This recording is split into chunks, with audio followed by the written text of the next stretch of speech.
जय हिंद साथियों, मैं अनूप कुमार आपके अपने यूट्यूब चैनल जय काव्य एकेडमी पे आपका स्वागत करता हूं। तो साथी, जैसा कि आप लोग जानते हैं कि UP triple S C PET की परीक्षा का आयोजन जो है, क्या बच्चा, UP triple S C UP triple S C UP triple S C PET, क्या बच्चा, पीईटी परीक्षा की जो डेट निर्धारित की गई है वह अक्टूबर, क्या बच्चा, अक्टूबर 15 से 16 रखी गई है। ठीक है साथी, तो 15 से 16 अक्टूबर, अब ज़्यादा समय नहीं है, तो हमने जितना हमें पढ़ना था हमने क्या किया है बच्चा, पढ़ लिया है। तो हमको ज़्यादा से ज़्यादा प्रैक्टिस सेटों पे ध्यान देना है। तो आइए इसी क्रम में मैं क्या किया हूँ कि कुछ चुनिंदा टॉपिकों के साथ जो आपके यूपी ट्रिपल एस सी पेट में पीईटी में टॉपिक दी गई है, उन टॉपिकों के हिसाब से मैंने क्या किया है बच्चा, क्वेश्चंस लेके आया हूँ। तो पहला है, जो आपका पहला ही टॉपिक है, सिंधु घाटी की सभ्यता, उसी से मैंने पहले क्वेश्चंस उठाए हैं। तो इसमें क्या होंगे कि कुछ क्वेश्चनों की ऐसी श्रृंखला होगी साथी, क्या बच्चा, कुछ क्वेश्चनों की ऐसी श्रृंखला हो जाएगी जो पिछले साल क्या कई विभिन्न एग्जामों में एसएससी में पूछे गए हैं, और फिर उसके बाद ऐसे प्रश्न होंगे जो उनमें से छांट के चुनिंदा किए गए होंगे। ठीक है, उनको भी हम देखेंगे। तो आइए साथी शुरू करते हैं। तो मित्र देखते हैं साथी, पहला क्वेश्चन क्या है। पहला है, पूरा लेख, क्या बच्चा, पूरा लेख विद्या का अभिप्राय क्या है। पूरा लेख विद्या का अभिप्राय क्या है। पहला, सिक्कों का अध्ययन, शिलालेखों का अध्ययन, महाकाव्यों का अध्ययन और भूगोल का अध्ययन। तो आपको ऑप्शन सही लग रहा है आप अपने हिसाब से कमेंट बॉक्स में लिख सकते हैं, और मैं टाइम की बचत करने के लिए मैं बार बार ये बात नहीं कहूँगा। आप क्वेश्चन में पढ़ता जाऊँगा, आपको जो ऑप्शन सही लगेंगे उस ऑप्शन को अपने कमेंट बॉक्स में लिख सकते हैं। तो बच्चा क्या है, पूरा लेख विद्या का अभिप्राय क्या है, तो शिलालेखों के अध्ययन से इसका अभिप्राय देखने को हमको मिलता है, जो कि आपको देखने को मिलता है, जो कि हमारी संस्कृति के बारे में बताता है। आइए आगे चलते हैं साथी इसी क्रम में। दूसरा क्वेश्चन है साथी कि हड़प्पा की सभ्यता, क्या बच्चा, हड़प्पा की सभ्यता किस युग की थी। तो किस युग की हड़प्पा सभ्यता थी साथी। तो आप लोग जानते हैं कि ऑप्शन नंबर ए कांस्य युग, बी नवपाषाण युग, सी पूरा पाषाण युग और डी लौह युग। तो इसमें ऑप्शन नंबर क्या हो जाता है साथी, ए हो जाता है, कांस्य युगीन सभ्यता मानी जाती है। ठीक है बच्चा, कांस्य युगीन सभ्यता मानी जाती है। आगे चलते हैं मित्र, अगला क्वेश्चन है आपका, अगला क्वेश्चन है, ये सारे महत्वपूर्ण क्वेश्चन है साथी, इसको देखते चलेंगे। निम्नलिखित में से कौन हड़प्पा संस्कृति के अध्ययन के साथ संबद्ध नहीं है। देखिए इसमें चार ऑप्शन दिए, Charles Masson, Cunningham, M Wheeler, P S Vats. ठीक है बच्चा, पी एस वत्स, इसमें से कौन सम्मिलित नहीं है, मतलब ऐसा कौन है इसमें जो हड़प्पा संस्कृति के अध्ययन के बारे में इनको नहीं नियुक्त किया गया था। तो निम्नलिखित में से कौन हड़प्पा संस्कृति के अध्ययन के साथ संबद्ध नहीं है। तो इसमें ऑप्शन नंबर डी हो जाएगा बच्चा, पी एस वत्स इससे संबंधित नहीं थे। अलेक्जेंडर कनिंघम ने पहले सर्वप्रथम खुदाई का प्रमाण दिया था या खुदाई को प्रारंभ करवाया था। ठीक है बच्चा, एम व्हीलर और चार्ल्स मैसन दोनों लोग संबंधित हैं इससे। आगे चलते हैं, आगे क्या है साथी, आगे निम्नलिखित विद्वानों में से हड़प्पा सभ्यता का सर्वप्रथम खोजकर्ता कौन था। हड़प्पा सभ्यता का खोजकर्ता कौन था। तो आप लोग जानते हैं sir John Marshall, R D Banerji, M Cunningham और दयाराम साहनी। तो आप लोग बताइए कमेंट बॉक्स में, मैं बताता हूँ, इसका ऑप्शन नंबर डी सही है, दयाराम साहनी। 1921 ईस्वी में, कब बच्चा, 1921 ईस्वी में।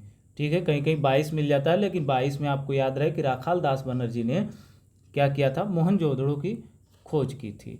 आगे चलते हैं साथी, इसी क्रम में आते हैं, हड़प्पा सभ्यता की खोज, क्या साथी, हड़प्पा सभ्यता की खोज किस वर्ष हुई थी। देखिए फिर आ गया ना साथी, हड़प्पा सभ्यता की खोज किस वर्ष हुई थी। तो 1921 में हुई थी। कब हुई थी बच्चा, 1921 में हुई थी, ऑप्शन नंबर डी। आगे चलते हैं साथी, आगे चलते हैं, देखते हैं, भारत में खोजा गया सबसे पहला पुराना शहर था हड़प्पा, पंजाब, मोहनजोदड़ो या सिंध। तो इसमें भारत में खोजा गया सबसे पहला पुराना शहर कौन था बच्चा, कौन था साथी, बताइए, आप बताइए, इसमें कौन था, हड़प्पा था। क्या बच्चा, हड़प्पा था। आगे चलते हैं साथी, हड़प्पा किस नदी के किनारे स्थित है? हड़प्पा किस नदी के किनारे स्थित है? गंगा, रावी, यमुना, सिंधु। तो इसका आंसर क्या हो जाएगा? Option number B. किस पे बच्चा? रावी नदी के किनारे क्या था? हड़प्पा सभ्यता स्थित थी। आगे चलते हैं साथी। मोहनजोदड़ो और चन्हुदड़ो, क्या बच्चा? मोहनजोदड़ो और चन्हुदड़ो के खंडहर निम्नांकित में से किस नदी के तट पर पाए जाते हैं साथी? क्या साथी?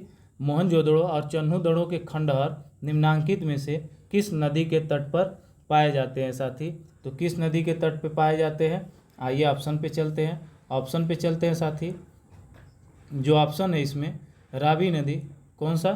रावी नदी, रावी नदी, झेलम, रावी नदी, झेलम और व्यास और सिंधु। तो इसका क्या हो जाएगा? सिंधु पे। क्या बच्चा? सिंधु पे। सिंधु पे यह खोज क्या हुआ? किया गया था। ठीक है साथी। तो आइए आगे चलते हैं इस क्रम में, क्वेश्चंस के क्रम में आगे चलते हैं। कालीबंगन किस प्रदेश में विद्यमान है? किस प्रदेश में विद्यमान है? ठीक है बच्चा। तो इसमें देखते हैं पहला जो प्रश्न है 9 नंबर, कालीबंगन किस प्रदेश में विद्यमान है? इसमें पहला ऑप्शन है उत्तर प्रदेश, सिंध, राजस्थान, गुजरात। तो इसमें साथी कौन सा आ जाएगा आपका? कालीबंगन जो है राजस्थान, जहाँ पे चूड़ियों के प्रमाण मिले थे कुछ, और वहीं से क्या मिला था? हल मिले थे। ठीक है साथी। आगे चलते हैं। इसमें क्वेश्चन नंबर 10 पे आते हैं। इसमें क्या है? मोहनजोदड़ो में सबसे बड़ा भवन कौन सा है? तो इसमें दिया है ऑप्शन नंबर ए विशाल स्नानागार, धान्यागार, स्तंभाल, 2 मंजिला भवन। तो इसमें क्या होगा? आप अपने हिसाब से कमेंट बॉक्स में आंसर देते रहिए। और बच्चा ज़्यादा से ज़्यादा क्या करिए? इसको चैनल को सब्सक्राइब करते रहिए और करवाइए, और ज़्यादा से ज़्यादा लोगों के पास इसको पहुंचाइए। ये बहुत महत्वपूर्ण क्वेश्चन और चुनिंदा प्रश्नों के साथ आपके सामने मैं लेके आया हूँ। तो इसमें क्या हो जाएगा बच्चा? धान्यागार, जिसमें क्या होता था? ये था अपना भोजन पानी का स्थान था, जिसमें क्या रखते थे लोग? अपना कोष भरते थे। आगे आते हैं क्वेश्चन नंबर 11 पे। हड़प्पा के निवासी थे, क्या बच्चा? हड़प्पा के निवासी थे, कैसे थे? ग्रामीण थे, शहरी थे, खानाबदोश थे या जनजातीय थे? तो इसमें बताइए आप बच्चा, क्या है? कमेंट करके बताइए। ये जो थे, ये जानते हैं आप लोग कि हड़प्पा सभ्यता की जो सभ्यता थी वह शहरी आवासीय सभ्यता थी। ठीक है। इसमें पक्की ईंटों का भी प्रयोग का प्रमाण मिलता है, तो इसीलिए देखते हैं इसको ऑप्शन नंबर बी पर। ठीक है। आगे आते हैं साथी क्वेश्चन नंबर 12 पे। क्वेश्चन नंबर 12 है सिंधु घाटी सभ्यता के शहरों की गलियां थीं चौड़ी और सीधी, तंग और मैली, फिसलन वाली, तंग और टेढ़ी। तो कैसी थी बच्चा? आप लोग जानते हैं कि इसमें जो सड़कें थी वो एक दूसरे को समकोण पर काटती थी, और मोहनजोदड़ो में और हड़प्पा में अलग अलग मकानों में अलग अलग रास्तों की तरफ क्या होते थे? जो मुख्य द्वार होते थे खुलते थे। तो बताइए 12 वाला ऑप्शन नंबर 12 का क्वेश्चन नंबर 12 का बताइए कौन सा ऑप्शन सही होगा? तो क्वेश्चन नंबर 12 का ऑप्शन नंबर ए सही होगा। क्या था? चौड़ी और सीधी हुआ करती थी। आइए क्वेश्चन नंबर 13 पे चलते हैं। देखिए इसमें क्या है? बिना दुर्ग के एकमात्र सिंधु नगर कौन सा था? बिना दुर्ग के एकमात्र सिंधु नगर कौन सा था? कालीबंगन था, हड़प्पा था, मोहनजोदड़ो था, चन्हुदड़ो था। तो साथी उसमें कौन सा था? इसमें आप लोग जानते हैं कालीबंगन, हड़प्पा और मोहनजोदड़ो में दुर्ग बने थे, इसलिए इन तीनों को नहीं लेंगे। ऑप्शन नंबर डी पे जाएंगे, चन्हुदड़ो पे। चन्हुदड़ो दुर्ग से घिरा हुआ क्षेत्र नहीं था। ठीक है। आगे आते हैं। देखिए साथी क्वेश्चन नंबर 14 अपवाह तंत्र, क्या बच्चा? Drainage system. अपवाह तंत्र का मतलब नदियों का अपवाह तंत्र नहीं, ड्रेनेज सिस्टम मतलब उनकी जो नलियाँ थीं, क्या बच्चा? जो नली बनाई गई थी वह किससे, उसका निर्माण सबसे पहले किस सभ्यता के लोगों ने किया था? तो आप लोग जानते हैं कि इसमें किस सभ्यता के लोगों ने किया था साथी? किस सभ्यता के लोगों ने किया था बच्चा? तो यह किस सभ्यता के लोगों ने किया था? अपवाह तंत्र का निर्माण सबसे पहले किस सभ्यता के लोगों ने किया था? तो आप लोग जानते हैं कि सिंधु घाटी के सभ्यता के लोगों ने ही इसका निर्माण किया था। क्वेश्चन नंबर 15 पे चलते हैं। क्वेश्चन नंबर 15 क्या कहता है साथी? कि सिंधु घाटी के घर किसके बनाए जाते थे? मतलब किस चीज़ों से निर्मित थे? सिंधु घाटी के घर जो थे वो किस चीज़ों से निर्मित थे?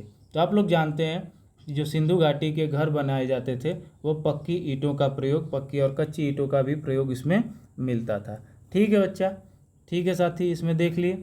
अब चलते हैं आगे। आगे क्वेश्चन पे आते हैं, क्वेश्चन नंबर 16 पे। किस पे बच्चा? क्वेश्चन नंबर 16 पे। थोड़ा तेज चलते हैं बच्चा, देखते हैं। आगे आइए, क्वेश्चन नंबर 16 क्या कहता है? सिंधु घाटी की सभ्यता के लोगों का मुख्य व्यवसाय क्या था? व्यापार, पशुपालन, शिकार, कृषि। तो इसमें देखते हैं कि जो इनका मुख्य व्यवसाय था, आप लोग जानते हैं साथी कि इनका जो मुख्य व्यवसाय हुआ करता था वह क्या हुआ करता था? कृषि था। ठीक है, कृषि था। कृषि के माध्यम से यह व्यापारिक गतिविधियों को अंजाम दिया करते थे। ठीक है साथी, आगे आते हैं। आप क्वेश्चन नंबर 17 पे आते हैं। सिंधु अर्थव्यवस्था की ताकत थी। क्या बच्चा? सिंधु अर्थव्यवस्था की ताकत थी। क्या ताकत थी? कृषि थी, व्यापार थी, चाक निर्मित मृद भांड थे, या बढ़ईगिरी थी? तो आप लोग जानते हैं, अभी मैंने जस्ट ऊपर ही बताया कि कृषि जो थी इनकी क्या थी? व्यावसायिक, मतलब खेती के रूप में करते थे, प्रयोग करते थे। तो अर्थव्यवस्था की ताकत भी क्या होती है? कृषि ही रहेगी। क्वेश्चन नंबर 18 पे आते हैं साथी। क्वेश्चन नंबर 18 पे आते हैं। हड़प्पावासी किस वस्तु के उत्पादन में सर्वप्रथम थे? तो मुद्राएं, कांसे के औजार, जौ और कपास। ठीक है साथी, क्वेश्चन नंबर 18। ठीक है, तो आप लोग जानते हैं कि उस समय कपास का प्रयोग व्यापक तौर पे किया जाता था, यह व्यावसायिक फसल के रूप में। तो किसका प्रयोग करते थे? उत्पादन में सर्वप्रथम थे तो कपास के उत्पादन में साथी सर्वप्रथम थे। क्वेश्चन नंबर 90 पे आते हैं।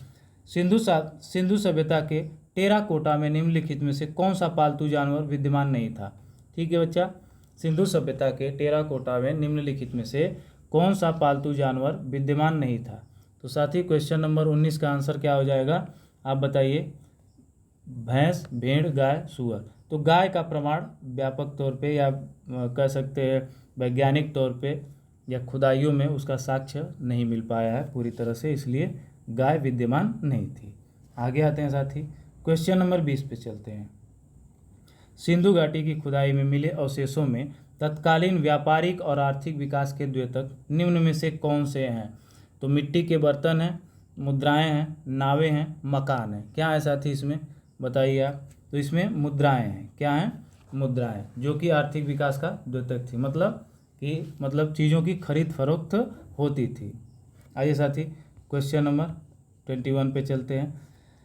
सिंधु सभ्यता का पत्तन नगर बंदरगाह कौन सा है? तो आप लोग जानते हैं कि बंदरगाह क्या था? लोथल था, जो कि गुजरात क्षेत्र में पड़ता है। आगे साथी आते हैं क्वेश्चन नंबर 22 पे। लोथल नामक स्थान पर निम्नोक्त सभ्यताओं में से किसकी जहाजी माल घाट था? तो सिंधु घाटी का, मेसोपोटामिया का, मिस्री का, फारसी का। मतलब कौन सिंधु घाटी के लोग किस सभ्यता के लोगों से व्यापार करते थे? लोथल नामक स्थल से। तो किस सभ्यता के लोग व्यापार करते थे साथी? तो सिंधु घाटी के लोग ही उससे क्या करते थे? व्यापार करते थे। आगे आते हैं क्वेश्चन नंबर साथी 23 पे आते हैं। कहाँ बच्चा? 23 पे। देखते हैं 23 क्या कहता है। पैमानों की खोज ने, क्या बच्चा?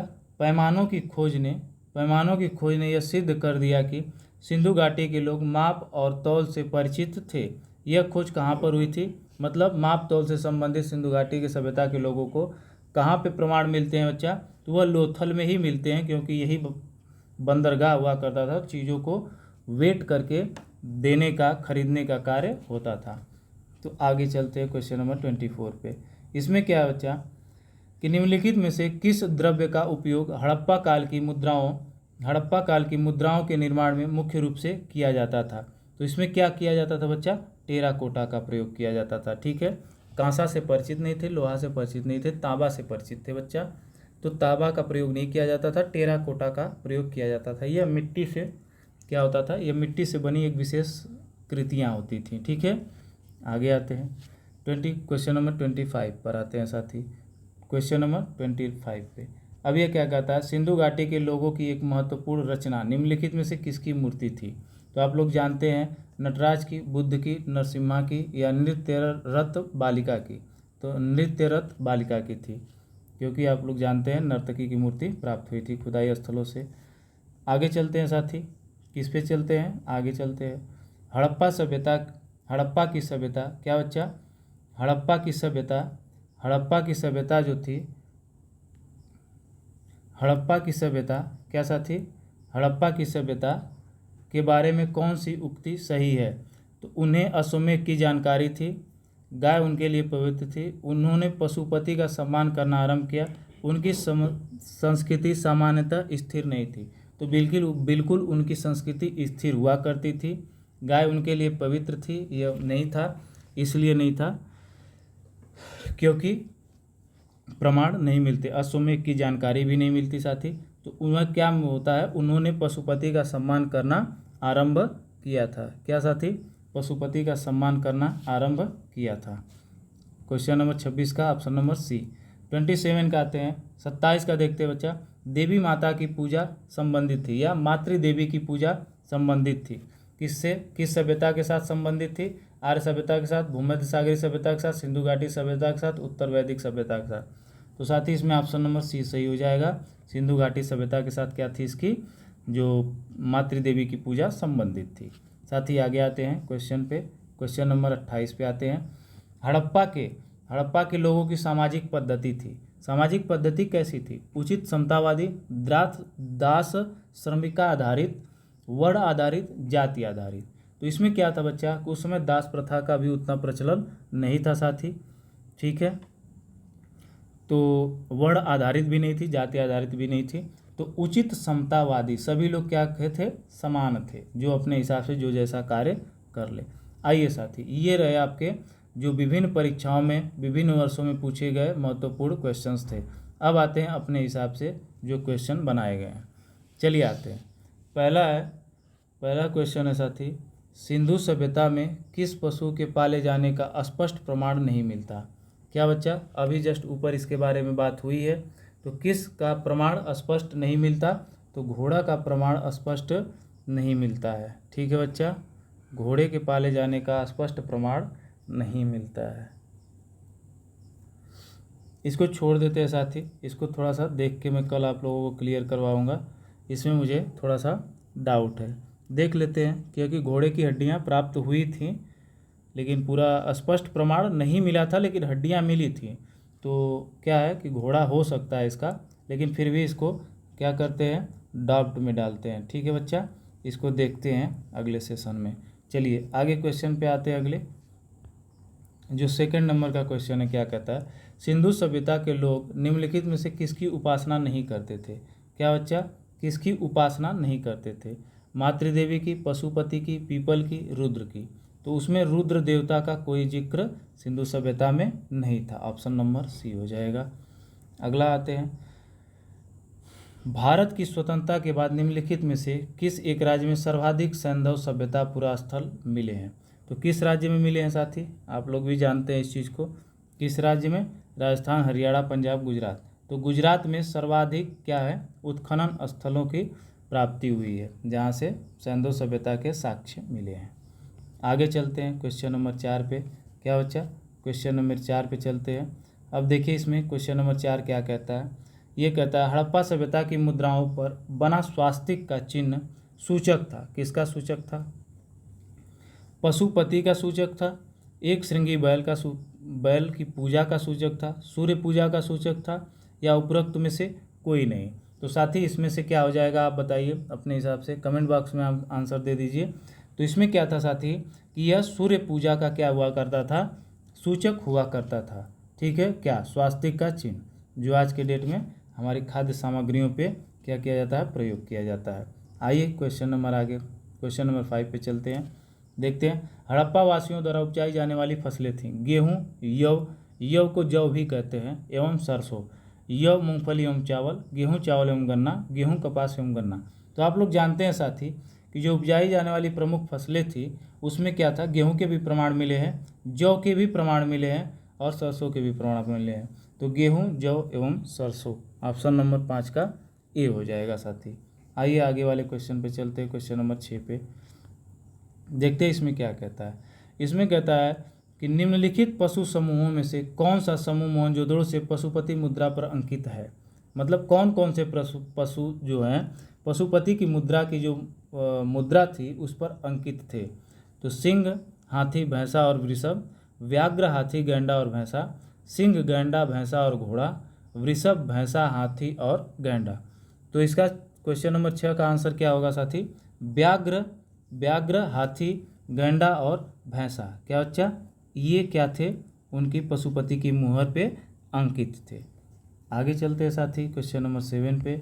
देखिए बेहतरीन क्वेश्चन है बच्चा, इस सेशन को ज़्यादा से ज़्यादा सब्सक्राइब कर शेयर करिए और चैनल को हमारे सब्सक्राइब करिए, जय काव्य एकेडमी। ठीक है बच्चा, आते हैं क्वेश्चन नंबर 7 पे। मांडा का पुरातत्व स्थल जो भारत की सीमा के अंतर्गत हड़प्पी संस्कृति के सबसे उत्तरी छोर को अंकित करता है वह किस नदी पर है। ठीक है बच्चा, सबसे उत्तरी छोर को अंकित करता है वह किस नदी पे है। तो साथी आप जानते हैं कि जो उत्तर में है सबसे उत्तरी क्षेत्र में वह चेनाब नदी पे हड़प्पीय संस्कृति के सबसे उत्तरी छोर को अंकित करता है। ठीक है बच्चा, मांडा। क्या बच्चा, मांडा।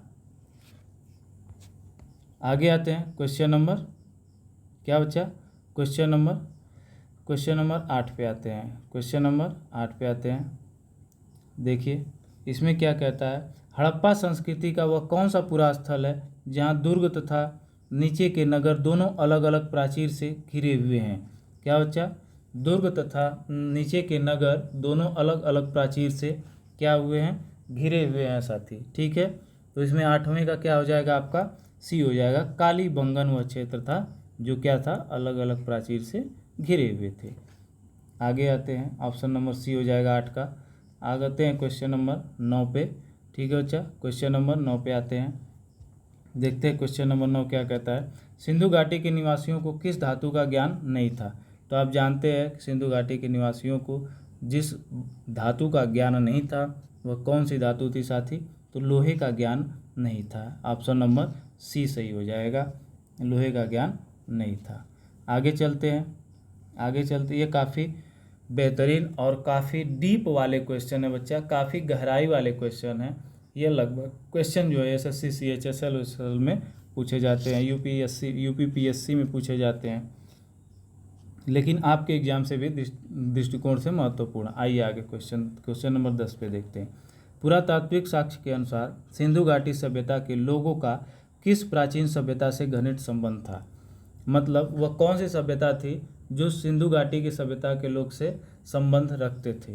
तो चीन की थी, ग्रीस की थी, श्रीलंका की थी, इराक की थी। तो साथ ही वह क्या थी, फारस की सभ्यता थी, इराक की सभ्यता थी। कुछ ऑप्शन नंबर 10 का सी हो जाएगा साथी। चलिए आगे आते हैं क्वेश्चन नंबर 11 पे। निम्नलिखित हड़प्पा स्थलों में कौन दुर्गीकृत नहीं था। तो कौन हड़प्पा स्थल था ऐसा जो दुर्गीकृत नहीं था, मतलब दुर्ग से घिरा हुआ नहीं था। तो आप लोग जानते हैं कि वह कौन सा स्थल था, चन्हूदड़ो था। कालीबंगा, सुरकोटड़ा और लोथल ये क्या थे, दुर्ग से घिरे हुए थे। क्वेश्चन नंबर 12 पे आते हैं साथी। सिंधु घाटी की सभ्यता किसकी सभ्यता के समकालीन नहीं मानी जाती। मतलब ऐसी कौन सभ्यता है जिसके समकालीन सिंधु घाटी की सभ्यता नहीं थी।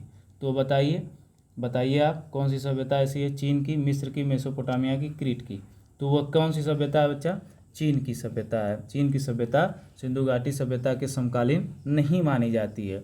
मिस्र की सभ्यता, क्रीट की सभ्यता और मेसोपोटामिया की सभ्यता क्या है, यह थी उससे संबंधित थी। क्वेश्चन नंबर आगे चलते हैं बच्चा, क्वेश्चन नंबर 13 पे। क्वेश्चन नंबर 13 क्या कहता है बच्चा, देखिए यह कहता है सिंधु घाटी के लोगों का व्यापार किस माध्यम से होता था। तो किस माध्यम से होता था, तो वह जानते हैं आप लोग कि वहाँ पे मुद्राओं का अभाव था, इसलिए वस्तु विनिमय की प्रणाली वहाँ पे प्रचलित थी या चलती थी। वस्तु विनिमय के माध्यम से क्या होता था, लोगों के अंदर व्यापार होता था एक दूसरे से। क्वेश्चन नंबर 14 पे आते हैं साथी। सिंधु घाटी की सभ्यता को निम्न में से कौन सी सभ्यता कहा जाता है। तो कौन सी सभ्यता कहा जाता है, कांस्य युगीन सभ्यता कहा जाता है। ये बहुत इजी क्वेश्चन है, आगे चलते हैं देखते हैं इस पर। सिंधु सभ्यता का प्रथम उत्पादन एवं प्रयोग है। प्रथम उत्पादन एवं प्रयोग है मतलब किस वस्तु का सर्वप्रथम उन्होंने उत्पादन और प्रयोग किया था। तो आइए ये सारे ऑप्शन मिलते जुलते हैं, कांस्य का, धान का, लौह का या कपास का। तो आप लोग जानते हैं कि व्यापारिक फसल जो थी वह कपास थी। ठीक है साथी, आगे आते हैं क्वेश्चन नंबर 16 पे। ऑप्शन नंबर सी है 15 का। ठीक है, क्वेश्चन नंबर 16 पे आते हैं साथी। क्वेश्चन नंबर 16 क्या कहता है देखते हैं। जो सिंधु की घाटी की सभ्यता को हड़प्पा संस्कृति के नाम से क्यों पुकारा जाता है। क्योंकि हड़प्पा उस काल में राजधानी हुआ करती थी। ठीक है साथी, हड़प्पा क्या थी, उस काल की राजधानी हुआ करती थी। हड़प्पा उस काल में एक प्रमुख नगर था। इस सभ्यता का स्पष्ट ज्ञान हड़प्पा से ही होता है। सर्वप्रथम हड़प्पा के टीले की खुदाई हुई थी। तो ये सही है बच्चा, क्या था, बिल्कुल सही है। कौन सा बच्चा सही है? क्वेश्चन नंबर 16 का ऑप्शन नंबर डी सही है, क्योंकि सर्वप्रथम उसी स्थल की क्या हुई थी, खुदाई हुई थी। सर्वप्रथम हड़प्पा के टीले की ही खुदाई हुई थी, इसीलिए इस सभ्यता को हड़प्पा के नाम से भी जाना जाता है। आगे आते हैं क्वेश्चन नंबर 17 पे। हड़प्पा सभ्यता के निवासी अपने भवनों का निर्माण किससे करते थे? मतलब किस प्रकार की ईंटों का प्रयोग करते थे? कच्ची ईंटों का, पक्की ईंटों का, लकड़ी से, मिट्टी से। तो आप लोग जानते हैं साथी कि जो हड़प्पा सभ्यता के लोग थे वह काफ़ी विकसित सोच वाले और काफ़ी वैज्ञानिक सोच वाले हुआ करते थे, इसलिए उन्होंने अपने मकानों को बनाने में क्या बच्चा, जो प्रयोग होने वाली ईंटें थी वह कौन सी ईंटें थी? तो वह पक्की ईंटों का प्रयोग करते थे, वो भट्टियों में पकाई गई ईंटें थी। आगे चलते हैं क्वेश्चन नंबर 18 पे। किस युग में क्या बच्चा, किस युग में बच्चा, किस युग में तांबा और पत्थर के औजार प्रयोग किए जाते हैं? पाषाण युग में, चालकोलिथिक युग में, माइकोलिथिक युग में, मोसोलिथिक युग में। देखिए बेहतरीन क्वेश्चन है ये आपका, बहुत भयंकर कन्फ्यूजन होने वाला है आपको क्वेश्चन नंबर 18 में।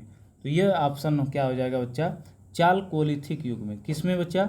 चालकोलिथिक युग में। ऑप्शन नंबर बी आपका सही आंसर है, चालकोलिथिक युग में साथी। ठीक है, आगे चलते हैं बच्चा। आइए बेहतरीन तरीके से सेशन को शेयर करिए बच्चा, ठीक है, ताकि मैं और बेहतरीन क्वेश्चन के साथ आप लोगों के सामने उपस्थित हो सकूं। देखते हैं क्वेश्चन नंबर 19 को। भारतीय पुरातत्व शास्त्र का पिता किसे कहा जाता है? तो आप लोग जानते हैं कि सर्वप्रथम जो हड़प्पा की खुदाई स्थल का प्रारंभ किया गया था वह किसके अध्यक्षता में किया गया था? तो जो Indian archaeological department of India के जो अध्यक्ष बनाए गए थे वो अलेक्जेंडर कनिंघम बने थे बच्चा। तो यही हो जाते हैं option number A, Alexander Cunningham. भारतीय पुरातत्व शास्त्र का पिता इन्हें कहा जाता है। क्वेश्चन नंबर 20 पे आते हैं। किस नगर में मुख्य सड़क की ओर खुलते थे? किस नगर में घर मुख्य सड़क की ओर खुलते थे? देखिए अभी वही बात हो रही थी, मैंने आपको कहीं बताया भी है।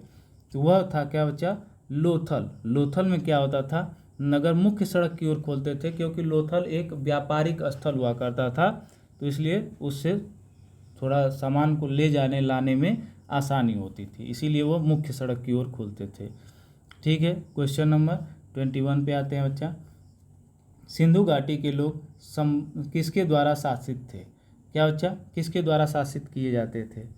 मतलब शासन कौन करता था? राजा करता था, शासित थे, राजा करता था, पुरोहित द्वारा, व्यापारियों द्वारा, चुने हुए बड़े लोगों की सभा द्वारा। तो आप लोग जानते हैं कि इसमें कोई राजा कोई पुरोहित नहीं हुआ करता था, वो क्या व्यापारियों द्वारा शासित हुआ करते थे। जो मालिक थे वह व्यापारी लोग ही मालिक हुआ करते थे सिंधु घाटी सभ्यता के लोगों में। ठीक है, उन्हीं की कहने पे ज़्यादा चीज़ें चला करती थी। आगे आते हैं। सैंधव लोगों में समाधान की अनेक विधियां प्रचलित थीं, लेकिन उसमें से कौन सी एक विधि का प्रचलन सर्वाधिक था? तो आप लोग जानते हैं कि उस सभ्यता में जलाने के भी प्रमाण मिलते हैं, ठीक है, पूर्ण दफन के भी प्रमाण मिलते हैं, और ऐसे पशु पक्षियों को खाने के लिए छोड़ देने के भी प्रमाण मिलते हैं, और नदियों में प्रवाह के भी प्रमाण मिलते हैं। लेकिन सबसे ज़्यादा जो विधि अपनाई जाती थी बच्चा, वह समाधान या पूर्ण दफन की विधि अपनाई जाती थी। किसकी? पूर्ण दफन की विधि अपनाई जाती थी। आगे आते हैं बच्चा 23 नंबर क्वेश्चन पे चलते हैं। सैंधव लोग क्या बच्चा, सैंधव लोग निम्नलिखित में से किस धातु का प्रयोग, क्या बच्चा, किस धातु का प्रयोग सैंधव लोग सर्वप्रथम किस धातु का प्रयोग करते थे? तो किस धातु का प्रयोग सबसे अधिक करते थे बच्चा? तो आप लोग अभी बात हुई है ऊपर कि सबसे ज़्यादा जो जिस धातु का प्रयोग करते थे वह कौन सी थी साथी? तो वह थी तांबा, क्या थी? कांस्य थी। कांस्य थी बच्चा, तांबा नहीं। कौन सी थी? कांस्य धातु का प्रयोग सबसे ज़्यादा वह क्या करते थे? ठीक है बच्चा, कांस्य धातु का, क्योंकि तांबा के बाद कांस्य युगीन सभ्यता भी तो इसी सभ्यता को कहते हैं ना, तो इसीलिए कहते हैं क्योंकि वह कांसे का प्रयोग सबसे ज़्यादा करते थे। ठीक है बच्चा, कांसे का। चलिए आगे आते हैं क्वेश्चन नंबर 24 पर। किस पे बच्चा? 24 पे देखते हैं। वह कौन सी भारतीय लिपि है जो हड़प्पाई लिपि के सर्वाधिक करीब थी? वह कौन सी भारतीय लिपि है जो हड़प्पाई लिपि के सर्वाधिक करीब है? तो आप लोग जानते हैं द्रविड़, देवनागरी, खरोष्ठी, ब्राह्मी। तो आप लोग जानते हैं कि ब्राह्मी लिपि जो है सर्वोत्तम सबसे प्राचीन लिपि मानी जाती है, तो यह हड़प्पाई लिपि के सबसे करीब मानी जाती है। क्वेश्चन नंबर 25 पे आते हैं बच्चा, आते हैं। हड़प्पीय नगरों का सर्वाधिक महत्वपूर्ण लक्षण निम्नलिखित में से क्या है? तो क्या है बताइए? विशाल आकार, विशाल इमारतें, चौड़ी सड़क, योजनाबद्ध विन्यास। बताइए क्या है? योजनाबद्ध विन्यास मतलब जो बेहतरीन ढंग से सड़कों को बनाया जाता था, उसके बगल में नालियों को निकाला जाता था, तो यह उसका सर्वप्रथम महत्वपूर्ण लक्षण था सिंधु घाटी सभ्यता के विकास का। आगे आते हैं साथी, कौन सा? सैंधव सभ्यता। क्या बच्चा? सैंधव सभ्यता का कौन सा स्थल समुद्र व्यापार का मुख्य केंद्र माना जाता है? तो कौन माना जाता है समुद्र व्यापार का? लोथल माना जाता है, क्योंकि यहीं पे क्या था, उनका बंदरगाह हुआ करता था साथी। क्वेश्चन नंबर 26 का ऑप्शन नंबर डी। आगे चलते हैं। मेसोपोटामिया अभिलेखों में सिंधु सभ्यता के लिए कौन से शब्द का प्रयोग किया जाता था? तो दिलमुन, माकन, ओमान, मेलुहा। तो इसमें क्या क्या आ जाता था बच्चा? सिंधु सभ्यता के लोगों को मेलुहा कहा जाता था। क्या बच्चा? मेलुहा कहा जाता था। ठीक है साथी, आगे चलते हैं क्वेश्चन नंबर 28 पे। इसमें क्या, मोहनजोदड़ो का सिंधी भाषा में अर्थ क्या होता है? तो जीवित लोगों का टीला, महान लोगों का टीला, मुर्दों का टीला, पीड़ित लोगों का टीला। तो यह क्या होता है बच्चा? आप 28 का सी कर सकते हैं, मुर्दों का टीला, या इसी को क्या कहते हैं? मृतकों का टीला। क्या बच्चा? मृतकों का टीला कहते हैं। ठीक है साथी, मृतकों का टीला भी कहते हैं इसको। क्वेश्चन नंबर 29 पे आते हैं। क्वेश्चन नंबर 29 पे आते हैं बच्चा, देखते हैं। सिंधु घाटी सभ्यता की मुख्य विशेषता क्या थी? नगरों का निर्माण, इसकी प्रशासनिक व्यवस्था, इसके व्यापार और वाणिज्य, इसकी न्याय व्यवस्था। तो आप लोग जानते हैं कि सिंधु घाटी की सभ्यता के लोग क्या किस चीज़ से जाने जाते हैं? सर्वाधिक विशेषता थी तो नगरों का बेहतरीन तरीके से क्या था बच्चा? निर्माण। क्या था? नगरों का निर्माण। आगे आते हैं क्वेश्चन नंबर 30 पे। ये शायद अंतिम क्वेश्चन ही है आपके सेशन का। आइए देखते हैं। निम्नलिखित में से किसे सुमेरियन लेखों में उगते सूर्य तथा हाथियों का देश कहा गया? क्या बच्चा? किसे सुमेरियन लेखों में उगते सूर्य तथा हाथियों का देश कहा गया बच्चा? तो किसको कहा गया? दिलमुन को, मेलुहा को, माकन को, उम्मा को। तो इसमें कहा गया जो वो दिलमुन को कहा गया। किसको? दिलमुन को कहा गया। तो ये रहे बच्चा आपके बेहतरीन सेशन, जिससे मैंने बहुत महत्वपूर्ण क्वेश्चन का क्या किया, मैंने आपको बताया। तो ये बेहतरीन सेशन के ऐसे ही जुड़ने के लिए चैनल को ज़्यादा से ज़्यादा सब्सक्राइब करिए और शेयर करिए, और अन्य लोगों, अपने मित्रों में क्या करिए, इसको पहुंचाइए, ताकि चैनल को ज़्यादा से ज़्यादा सब्सक्राइब हो सके। तो जय हिंद साथियों, फिर मिलते हैं अगले सेशन में। जय हिंद, जय जय काव्य अकेडमी।